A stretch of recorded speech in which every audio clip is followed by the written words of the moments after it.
Folks, what I wanted to do is, this one is to start by talking generally about the approach for solving simultaneous equations in two unknowns with matrices.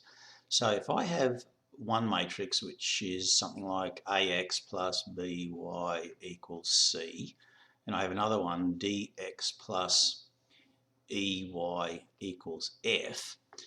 Now the technique we use is a stock standard one, and you just do the same thing every time. What you do is you have to transfer or translate this statement in algebra in X and Y's into the equivalent matrix representation of it. So what we do is we turn that into a matrix just using the coefficients. We'll just write it exactly the way it is. So it's A, B, D, E, and then what you do is you make a single column matrix of the two unknowns.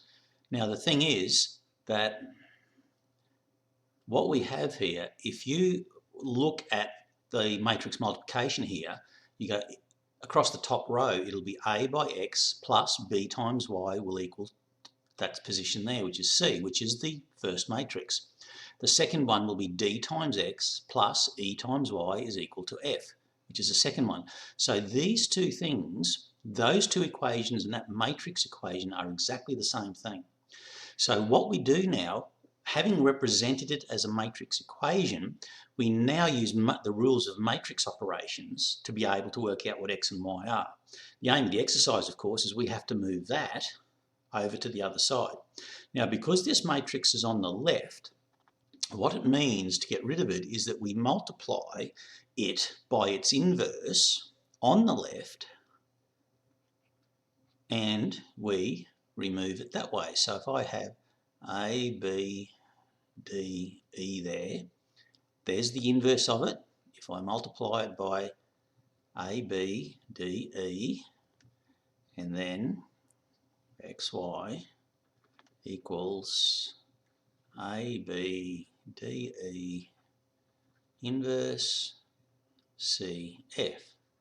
Now the thing is here, we notice we've done exactly the same thing to each side. Rules of algebra say if I do something to one side and I do exactly the same thing to the other side, I don't change the equality. But the thing is now that these two things here, these two terms on the left, these two matrices, when I multiply those, because one's the inverse of the other, that just reduces to the identity matrix times XY will equal to A, B, D, E, inverse C, F. Now, as we know, the identity matrix by anything is just the thing itself. So that leaves us on the left with X, Y, and we have this term on the right. So if I want to go one step further and write what that is, the inverse of a 2 by 2 matrix is 1 over AE minus DB, and then we do the usual here, we swap those two and change the sign on those two.